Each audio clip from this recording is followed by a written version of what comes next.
Hi, Diane.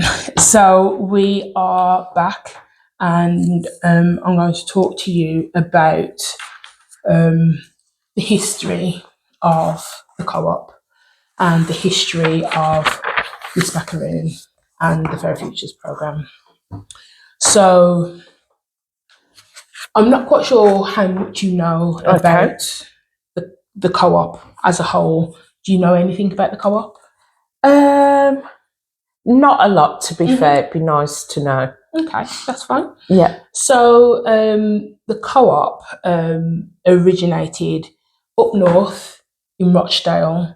I don't know whether you've ever heard of the Rochdale Pioneers. No. Okay, so Rochdale Pioneers, they were a group of men. I'm not quite sure whether they were farmers, but it was a group of men basically who were sick and tired of not having decent food to eat, because at the time supplies were quite sporadic and weren't of very good quality in terms of the food that was being produced. So a group of men got together who were called the Rochdale Pioneers. They got together and they said, actually, we want to create an opportunity for local people to have access to, tasty, quality food at a reasonable price. Okay. Because prices were so high, people were getting price out of food, and even when they could get the food, it wasn't the greatest. Okay, so yes, they set that up, and in 1843, the first co-op was opened. Yes. 1843. 1844. 1844. Sorry. Yeah, the first co-op store opened in Rochdale. Okay. And it was such a success that they started opening stores all over the place. And in 1868, they actually came down here to Walsall and opened their very first store. Ooh. So Walsall is one of those places that was very fortunate. We were one of the first, like a flagship. To branch out of the Rochdale up north area. And since then, we've always had a cooperative store in Walsall. And it's something that our members, the cooperative members, have asked that, as we were one of the first areas to have a cooperative store, we always want to have a cooperative store. It wasn't always here. So on Bridge Street, what you drove down, they used to own all of those buildings. And the co-op store used to be up there. But then, obviously, times get hard. They sold off a lot of those buildings. And we have a waterfront head office based up by the canal at the top of town. And they kind of lost the co-op a little bit in terms of where they were, because they weren't on Bridge Street and what have you. But then this area came back for sale, because it used to be a Tesco store. And obviously we've got the big superstore at the top there. And yes. Sorry, so there's another co-op here? No. Oh, this is just the one. This is the only one in the Walsall Town Centre. Yeah. So yes, this store has been open for a good 8 years, I think. But from the very first day that it opened, this store has been a loss-making store. Loss-making store. So it's never turned a profit. Never. Still doesn't turn a profit now. Yeah. And I'm sure you're thinking, well, if it's a loss-making store, why is it continuing? Yeah, because of the Fair Futures programme. Because Tara Simmons, she's Walsall born and bred. as am I. And they were talking about, okay, well, what can we do? What can we do in Walsall in terms of bringing value to Walsall, and a way in which we could keep the store. So in 2017, they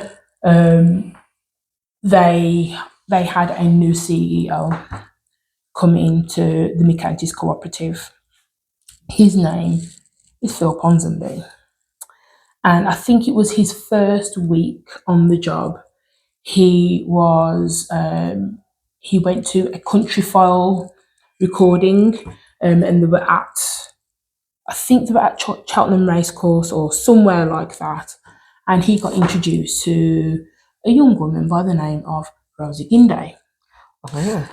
Who's Rosie Guinday, might you ask? So obviously Rosie Guinday is our boss, MBE, and she was selling her macaroons, and he heard the story of Miss Macaroon, who I'll tell you about in a moment, and he was just absolutely enthralled and transfixed by the story of Miss Macaroon and how they came about and what we do and why we do it, more importantly. And that birthed a beautiful relationship, professional relationship, in terms of Miss Macaroon actually supplies some of the Mick Cooperative stores with macaroons.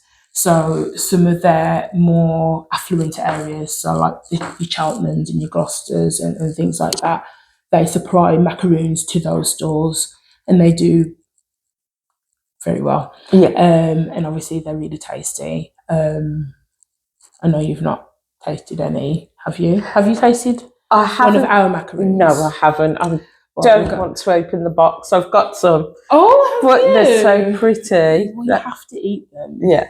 Eat them because they're beautiful. And you'll get more. Oh, okay. Yeah. I'll eat them now. Yeah. So that relationship, professional relationship, birthed, working relationship, but Phil wanted to do more. So there was a conversation had between Phil, Rosie and Tara in terms of how could we help support Miss Macaroon in terms of delivering what they do. And obviously hearing about the Macaroons That Make a Difference course, they were like, we want to support it in some way, shape or form. Can we co-create a program that we deliver together through one of our Mick Cooperative stores? So they identified a store, which happened to be Walsall Town Centre. Yeah. And they said, well, obviously it's a lot to make in store, but there is so much value that can be added here. Plus the colleagues that work here, they've got a really great ethos. They work well together. So it will be a really therapeutic environment for trainees to learn and work. So they came together and they knocked through half of the warehouse. So Walsall lost half of their warehouse, but we gained a training room and a quiet room. And then they were like, well, we need someone to run the program. And that's when I was hired. And ever since then, we've created this program together from the very successful Max MAD program, Macaroons That Make a Difference program, that was initially set up by Rosie Guinday in 2011 when Miss Macaroon first burst onto the scene. Rosie set up Miss Macaroon with just £500 of her own money. Wow. And 14 years later, it's just an amazing social enterprise business. Obviously, they make and sell luxury gluten-free macaroons. We have a store in Resorts World, but our main aim is to work with people, young people in our local community, So obviously it started off in Aston. They work with people aged 19 to 35 in Aston, with various complex needs, that have been out of work, that really want to re-enter or enter the workplace, whether it be a return or for their very first time. Okay. And building the skills and the confidence within them, so that they feel confident stepping onto that stage with the confidence and the knowledge that they need. We're very fortunate that we also have a psychotherapist, counsellor that works with us, that delivers wellbeing sessions to like really prepare them for the world of work and the people that they're going to encounter and the relationships that they're going to build, and understanding their own emotions and feelings. It's something that's really, really important, something that's really key to ensure that these young people are really learning about themselves as well, and how they can become the change that they want to see. So Miss Macaroon have been doing this very successfully for such a long time, and then obviously Mid Counties came in and they saw what Rosie was doing with her team, and they were just transfixed, and they wanted a piece of that. And working with the cooperative, Miss Macaroon and the cooperative, the Mid Counties cooperative, working together, it's been such an amazing journey, because they hold the same values and they want the best, because it's the right thing to do. It's not a PR situation. It's because it's the right thing to do. You know, very rarely do you see people wanting to help people because it's the right thing to do. But that is what the co-op is all about, and that's what Miss Macaroon are trying to do as well, and they are doing it very successfully. So, you know, understand that you are now part of that change, and you are going to be spearheading this now for the next however long. And it's an amazing opportunity, and it's something that I've learned a lot about myself, and you'll learn a lot about yourself too, and also build amazing relationships with young people, and with your bubbly personality. It's surefire going to be a win-win situation for you, and I wish you nothing but the best. Oh, thank you.